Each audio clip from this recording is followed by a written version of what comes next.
Moggcast, a fortnightly conversation with Jacob Rees-Mogg about the topics of the day.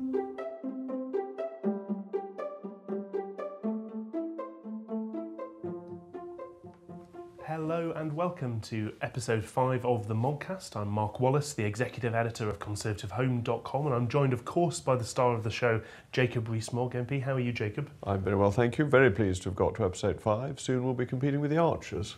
Exactly. Well, I mean, there's a high bar to aim for. Maybe we'll start the shipping forecast and graduate to the Archers omnibus, perhaps. We're recording this on the Monday, the 12th, but it will, of course, go out on the same day as the Spring Statement, Tuesday. What's your anticipation for the Chancellor's offering at this new spring moment? Well, the Chancellor's been very clear that this is a legal obligation because the OBR has to provide forecasts twice a year, and that he wants to get away from the history of two large financial announcements and just have the major budget announcement in the autumn, and this to be a formality. So I wouldn't expect great fireworks on Tuesday afternoon. Do you think the media, and indeed the Westminster kind of village or circus, depending how you view it, will allow him to get away with that? I mean, George Osborne, of course, intensified Gordon Brown's tradition of using these things as almost fiscal press releases, an opportunity to kind of bump up oneself as Chancellor as much as talk about the economy, and they've created some demand. Do you think the Chancellor can withdraw the supply from that demand? It's a very interesting question. One of Philip Hammond's greatest strengths is that he is a very serious-minded, economically based Chancellor rather than a politically based Chancellor. And although I have a number of disagreements with his approach to Brexit, I think as a Chancellor he's doing the right thing to be focused on the economics, not purely on the next press release. There are great difficulties, as both George Osborne and Gordon Brown found, of making your economic policy fit the news cycle. It doesn't always mean that you do the right thing economically. And we've obviously recently seen the news that at long last, admittedly a couple of years overdue on George Osborne's original plan, but at long last we're into surplus on day-to-day spending at least. Well, I'd be a bit careful about that. I'm very suspicious of saying day-to-day spending and excluding bits that are inconvenient. The figures have improved very significantly. This traditionally happens that when the deficit begins to shrink, it shrinks faster than anticipated, but likewise, when it rises, it also rises faster than anticipated. I don't think you can exclude debt interest and quote investment, because government investment is very unlike private sector investment. It doesn't seek to get a financial return, except in a very small number of circumstances, such as toll bridges. It's merely the packaging of government expenditure. So I think ultimately we need to get to a genuine surplus or break even. And when the economy is going well, this is one of the automatic stabilisers that governments should be enthusiastic about. So would you say you're a little concerned about some of the response there's been to this news on, let's say, quote, day-to-day surplus, in that there have been some voices in Tory circles saying, at last, this is over, we can start dishing out things, turn on the taps? Well, Conservatives shouldn't be in favour of large spending splurges by the government, because Conservatives fundamentally believe that taxpayers spend their own money better than the government can spend it for them. And that seems to underpin what Philip Hammond is saying, that his response to this has been extremely sensible and cautious.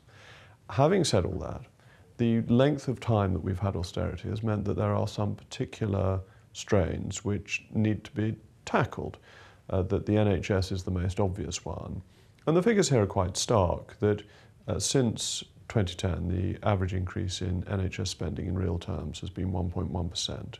From 1979 to 1997 it was 3.4%, so a long period of Conservative government was running at 3 times the real terms annual increase in NHS expenditure.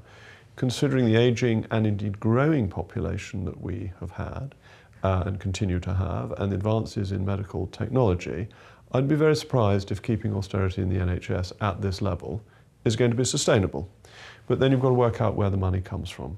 Some of it comes from slightly faster growth in receipts that allows the government some flexibility.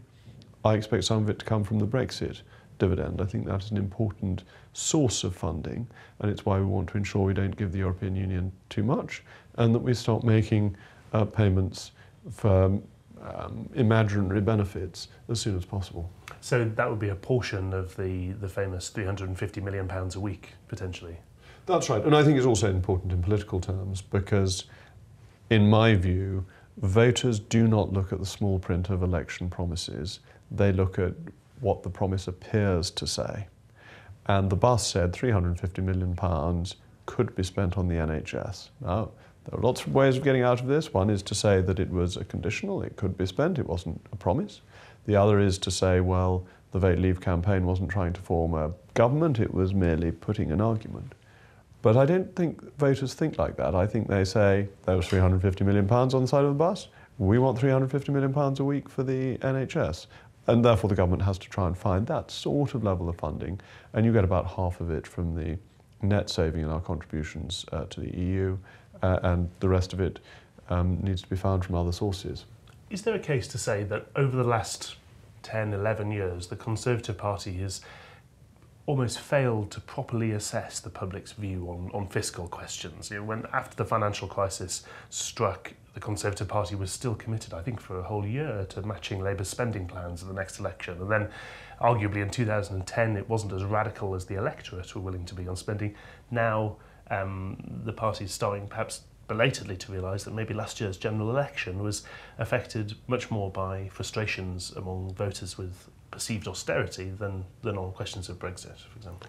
Well, it's very easy to make the correct political decision with hindsight, but it was always a mistake to drop conservative economic principles. It happened for very good reasons. We'd lost 3 general elections in a row, 97, 01 and 05, and the modernisers thought that they should copy Tony Blair's approach and say that they would mimic Labour's spending plans, as Tony Blair had said prior to the 97 election that he would copy Conservative spending plans. But that meant that when the financial crisis came, we weren't able to say this wouldn't happen had we been in charge, because we were stuck with Labour's policy. And I agree with your point that post-2010, when we got into government, there was a good deal of austerity, but we could have done more. The nation was ready for it in 2010. It understood why it was so urgent, whereas the nation now does not see the urgency of austerity, which puts pressure on the government to spend more. But I think it must resist this pressure to a good degree. I don't think we can say we will now spend money like there's no tomorrow, because actually we still have a deficit. We still have debt to GDP of over 80%, which is historically a high level. And we still have tax as a percentage of GDP at the levels we haven't really seen since the early 1970s. So there's no room for extra taxation, there's still considerable borrowing, and therefore the government has to be very cautious. But there are within that some public services, particularly the NHS, that are not going to be able to continue with the current restraints. So within Philip Hammond's kind of world at the moment, he's being pulled arguably in 3 different directions. You have the perhaps traditional pressure to say the Conservatives ought to be a low-taxing party in government, and we ought to cut taxes. You have the people, particularly some of your colleagues, who are saying, enough's enough, my voters demand, we've got to spend more money on X, Y and Z to demonstrate it's been worth it. And in the middle, is it just that the average position of those 2 extremes is hold the course, or is there actually a caucus in the Conservative Party or on the Conservative benches saying stick with it? Is there proper support for him among MPs, or have they simply lost their appetite for sticking with this? I think there's proper support for continuing to be sensible. That the Conservatives stay in office when the electorate thinks that the Conservatives are good at running the economy. And against Jeremy Corbyn, we're in a pretty strong position to show that we know what we're doing. If we were to ape Corbyn-esque policies, it's hardly likely that that would be electorally successful. And I think the electorate is highly sensitive to these arguments. I think it understands these arguments and realises that governments can't just splash out money that the government hasn't got. So in terms of perhaps the 2 areas that I think we've talked about before, indeed on the Moggcast, the NHS, as you say, it was somewhere where there's a case perhaps for some more spending in some ways, and also the case where there's a big growth in demand, particularly recently, for more defence spending. Where does the money come from, beyond expecting potential uplifts in receipts? Is there anywhere else in the state that could do with less? Well, I think you point to something that is of great significance, and that is that people who want extra expenditure have to say, where is it coming from? You can't just say, oh, we'd like more money for this and more money for that and more money for the next thing, and we'd like some tax cuts as well. That's not serious economic policy. So what is the answer? Well, the NHS has had £10 billion a year promised to it by the government already. That's already in the government's current spending plans. There comes a 10 billion dividend from leaving the European Union, probably slightly more, but that won't come for a couple of years. That provides the £350 million a week. So we can identify that and we can say, okay, well, let's take that and do what is necessary for the NHS. With defence, I think the obvious thing to do is to raid the overseas aid budget. And the reason for that is that if there is a major crisis somewhere, the body that is called upon to help with it is the Ministry of Defence, that you need the Royal Navy to get the supplies out and to get the helicopters out and so on. And it's really sensible to ensure that money is well spent through defence rather than being siphoned off in DFID. So I think to move a portion of spending to the MOD would still allow us to meet in our own terms, if not on OECD classification terms, the spending commitment that I've never been in favour of, but is part of government policy, and it would help defence as well. So I think you can find those two pools of money. But when you start saying to me, what about further expenditure for social care? I can't raid other budgets again. So then you have to look at structures, and you have to look at whether greater integration of social care and healthcare may provide some of the savings that will release money for social care. And I think they may, because one of the problems with social care is that budgets are fiercely guarded between the NHS and social care, which falls on local authorities. One reason, as you'll have spotted in advance, I'm sure, that I touched on defence, of course, just now, is that since we recorded the last podcast, we've seen the horrendous events in Salisbury, and without there having been a formal statement of responsibility, what we know at minimum is there's been a terrorist attack using some kind of nerve agent on British soil. I think, as the Sun newspaper said last week, it seems unlikely to have been Canada that did it. Certainly this is the latest in a series of events in which people who annoy the Kremlin have a nasty habit of ingesting various toxins, or in some cases bullets, which is very clumsy of them. Where do you think we stand nationally, but also where do you think the government stands on this question of exactly what has happened, exactly what must happen now? If it is shown, which seems likely, that it was the Russian state that is behind this, either directly from President Putin or by agents of the government state without any direct authorization, then we know that Russia is a rogue state. But actually we know that already, that the invasion of the Crimea was something that states that abide by the international order do not do. Invading sovereign territory is one of the absolutely impossible things for states to do. And what I mean by impossible, I don't mean physically that they can't do it, but in terms of the world legal order, states cannot invade other states' sovereign territory. However much they make a case for it and say they're rescuing native Russians and all of that, it is one of those things that makes you a rogue state if you behave in that way.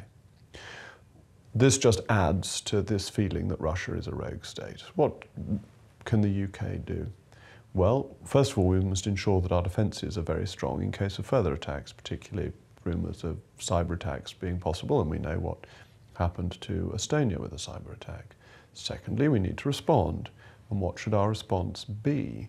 Well, we're not going to go to war with Russia. That would be a disproportionate response, and it would be a grave risk to the whole world, because Russia is a nuclear state, so that is not an option.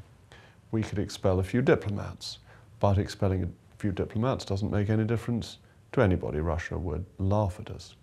So you have to begin to look at what you can do that is an effective response and hits Russia in a way that it will actually mind.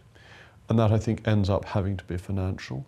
And you look at ways in which you can target friends of Putin who have assets in London and go after them aggressively and have a Magnitsky-style law, or move further in that direction so that you can target people close to the Kremlin regime and make their lives more difficult. Whether that is enough, whether that is a strong enough response, I'm not entirely sure, but I think that's got to be the starting point. There's a high degree to which you can look back over, as you said earlier, it's easy to spot mistakes in retrospect, but one also has a responsibility to look at mistakes where they've taken place. Looking back over the general failure to respond to the murder of Litvinenko, a British citizen, on British soil, the invasion of Georgia, which in which the West was found deeply wanting, as you say, the invasion of Crimea and the ongoing war in Ukraine. That's something. There's a period of emboldening for Putin, which has spanned Labour government, coalition, Conservative government. Is there a reason why Britain simply seems ill-equipped to face this? Is this a question of lack of political culture? Is it a question of lack of demand and understanding among the electorate? Or is it something else? And you've missed out Syria. And the difficulty with Syria is that Putin realised that ISIS was a greater threat than Assad, and we thought that Assad was a greater threat than ISIS, effectively, and therefore were helping so-called moderates who then turned out to be moderately supportive of ISIS. So in Syria, our policy was ineffective, and it allowed Putin to take a position of effectively global leadership. And so, yes, I accept your point that we have made a lot of errors. It's always difficult to get a proportionate response, and this has been an issue that the world has faced in dealing with North Korea as well. How do you deal with rogue states that are willing to behave in a way that is outside normal diplomatic behaviour? And normal diplomatic approaches don't in fact work. Do I think the British voter isn't really interested? I think the British voter is always concerned about attacks on the security of the nation. I think the first job of a government is to secure the nation, and that when things like the Salisbury attack takes place, that causes people grave concern. They expect the government to do something. But we should do other things. We should make it absolutely clear to the Baltic states and to Poland that the NATO guarantee is solid, that we will support them. We should perhaps revisit the commitments we made not to have permanent bases in those countries, which we made when the Baltic states left the Soviet Union. We have to think whether that is relevant anymore, and that if Russia is a rogue state, deals you've made with it in the past don't count anymore. And so we have to think about things that Russia might not like and put those into place. As we saw in terms of the mutual guarantees of Ukraine's territorial sovereignty, which were agreed by the UK and Russia, among others, in the 1990s, should we be providing lethal aid to people like the Ukrainian armed forces or the Georgian armed forces? I think neither Ukraine nor Georgia is a member of NATO, and I think the NATO guarantee is the primary guarantee. So I think we should make it clear that we will protect any NATO country, but I don't think we can extend that guarantee. I also think you get into great trouble, and this is one of the great lessons of history, if you don't make it clear what you're protecting in the first place. If you look at both the First and the Second World War, how do we get dragged into those? We get dragged into those because the aggressor thinks we won't care about the aggression. We haven't made it clear that Poland is absolutely a red line. We haven't made it clear that Belgium is absolutely a red line. So the lesson from that is that we must make it clear that the Baltic states are an absolute red line without any equivocation, and show that we are defending them. I think making somewhere a red line after it's been invaded is a high-risk strategy. Isn't there some perhaps middle ground between this? If we look at, say, what happened with the Russian invasion of the Soviet invasion of Afghanistan, for example, Afghanistan was not a NATO state. Certainly, the Mujahideen who were fighting the Soviets there were not NATO members, never mind NATO aligned, and yet Britain, America, among others, provided them with military aid on the kind of my enemy's enemy is my friend basis. Yes, I see the point that you're making. You have to work out who you're dealing with. You have to ask yourself whether our dealings with the Mujahideen in the long run were enormously beneficial to the West, or whether we didn't help create an even greater monster than the Soviet Union, which was anyway declining at that point in terms of its industrial capacity. And so I think you've got to be cautious about this. I think you want to make it clear where your red lines are in future, rather than going back. And state support for freedom fighters, in our view, can become very difficult if the freedom fighters turn out not to be as controllable as you hope, as we found in Syria, where we ended up supporting freedom fighters who turned out to be very close to ISIS. Or perhaps not that in favour of freedom after all. Indeed, freedom under their own terms. There are a couple of awkward questions, I think, domestically when it comes to Russia, which people have raised a fair amount. I'd be interested in your views on. One is the question of the Conservative Party's own relationship with perhaps some people who are, in some cases, semi-detached to the Putin regime. Obviously, we all know that in the last 15, 20 years, there's been quite a large movement of various Russian oligarchs to London in particular. It's become a playground for some people who find the discomforts of actually living under Vladimir Putin's government something they don't want to go through day to day.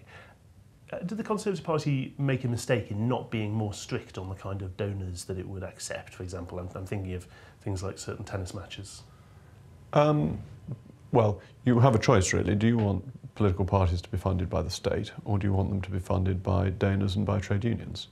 Personally, I think it's better they should be funded by donors and trade unions rather than by the state. I don't think the taxpayer, the poor, hard-burdened taxpayer, should have to take on further costs that have difficulties with them, because how do you fund third parties, insurgent parties, and so on, and you make it harder for a new party to grow because they won't meet the qualifications to get funding from the state. So I think it ends up being quite undemocratic and quite pro-establishment.